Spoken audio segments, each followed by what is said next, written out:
আমরা আজকে আছি বুয়ারুক বাজার। একটু খেয়াল করো, সামনে ডাইনে বামে একটু খেয়াল করো। ওভারটেকের দরকার নাই, আস্তে ধীরে সামনে যাও।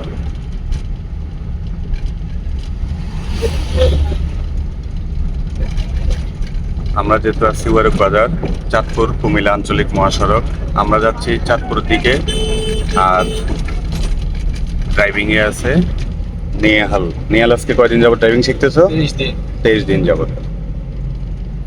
তো 23 দিন যাবত ড্রাইভিং শেখার পরে এক্সপিরিয়েন্স দেখাচ্ছে আপনাদেরকে কিছুটা হলো। নিয়াল, আপনারা বুঝতে পারতেছেন নিয়াল 23 দিনে কি শিখতেছে বা কতটুকু শিখলো। এখন কয় নাম্বার গিয়ারে আছে নিয়াল? 2 number gear. স্কুলের সামনে, সাবধান, ক্লাস করো, ব্রেকে পাও রাখো। যাও, আবার আস্তে করে টান দাও।